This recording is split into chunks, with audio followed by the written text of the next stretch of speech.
Hi, I'm Trevor Austin, founder of Authentic Life Financial Planning. In this video, we're covering key things to know during a liquidity event.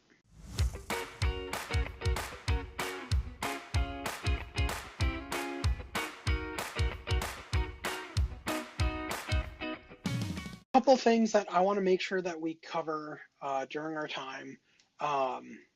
Just a couple key things now that we've talked about kind of the logistics and what you need to be gathering. We're going to be talking about some just additional details about liquidity events to make sure that you understand what is going on and kind of level set what your expectation should be.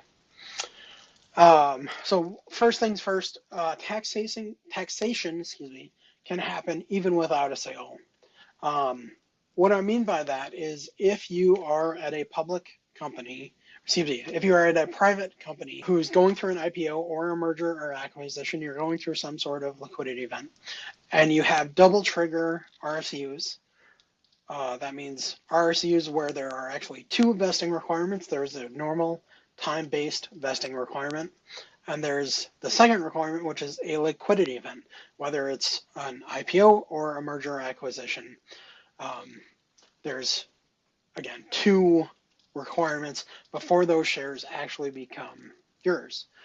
Again, this can happen with a private company going public, or it can happen with a private company being purchased by another private company, or it can happen with a private company being purchased by a public company.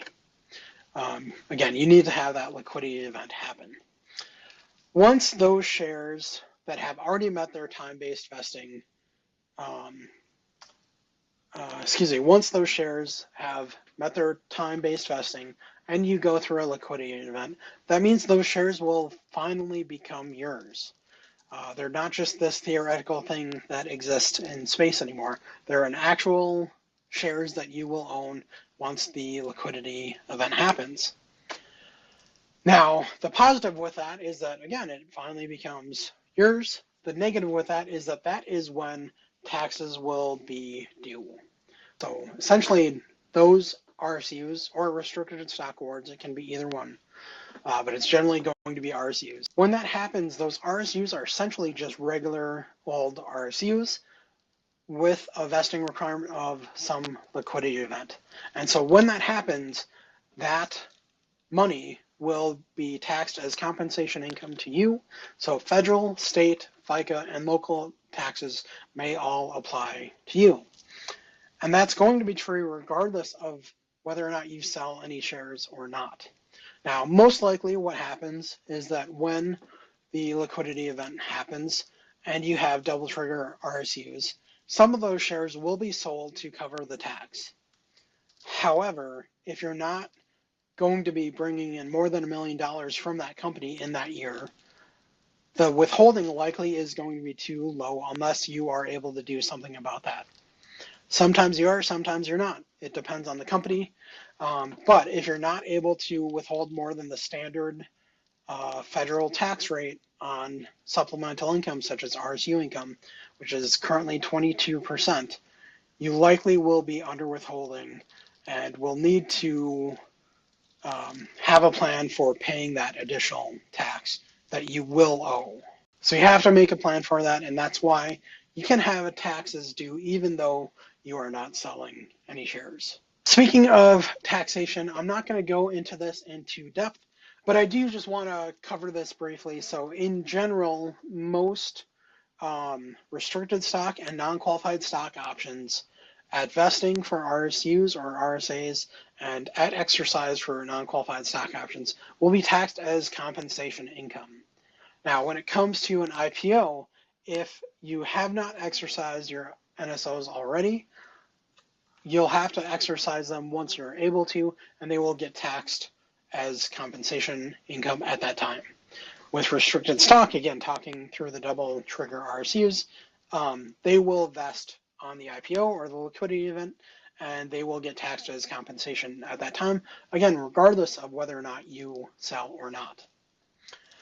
Incentive stock options are more complicated, so I have another slide that I'll run through it very briefly. Last one that I'll cover quickly is employee stock purchase plans. Again, they are complicated. It depends on whether or not you are selling more than 2 years from grant and more than 1 year from purchase. Um, with ESPPs, they're probably not going to be a part of your equity comp if you are working for a private company. If you work for a public company that is either merging or being acquired or even going private through a PE firm or just through their own process, that certainly could come into play.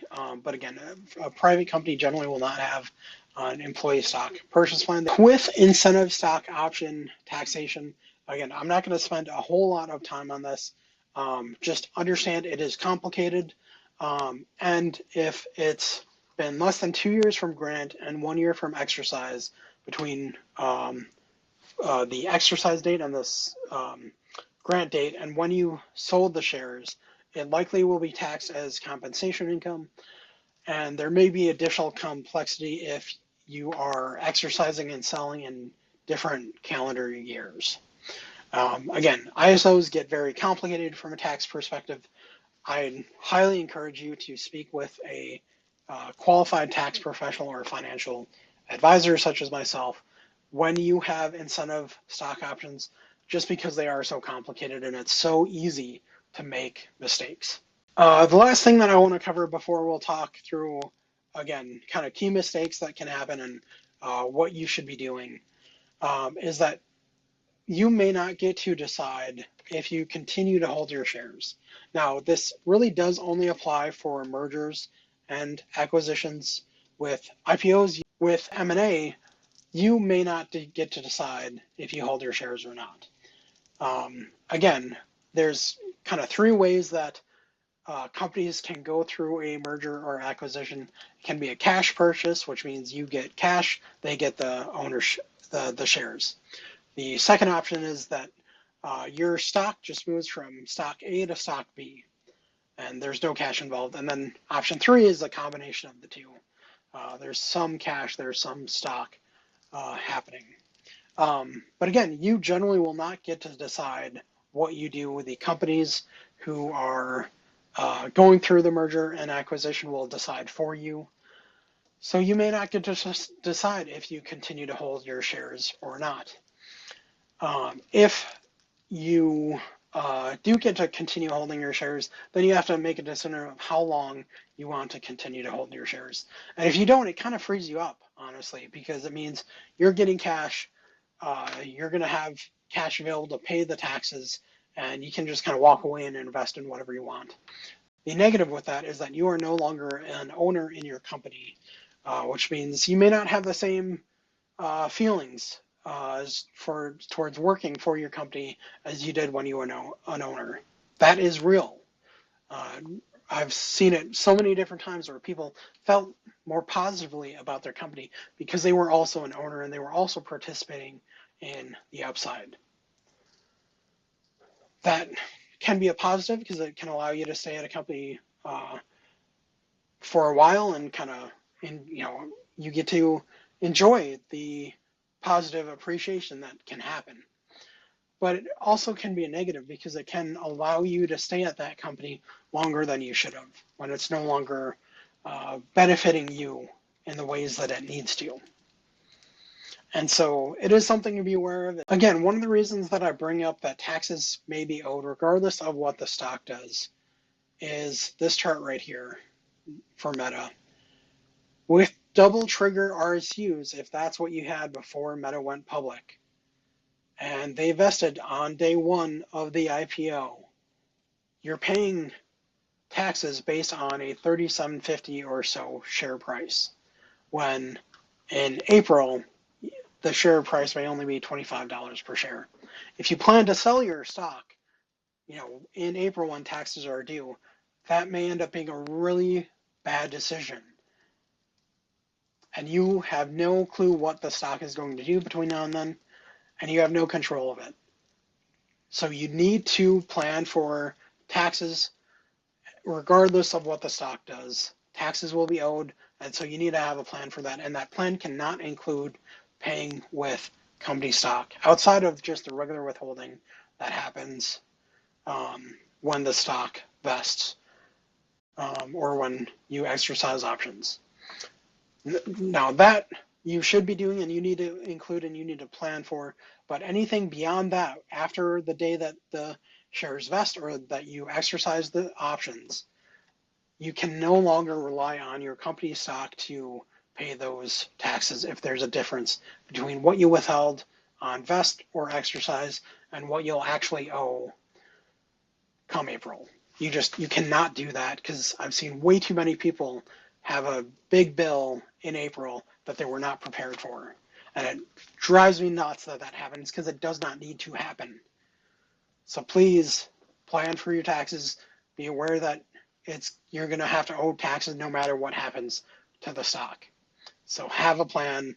And again, that plan cannot include we're going to pay it out of the company stock because that's a way to owe a lot of money that you do not have. Thanks for watching. If you found this video helpful, please like, subscribe, and drop a comment below with any questions or topics that you would like to see covered. Financial planning is all about creating the life you want. Let's build it together.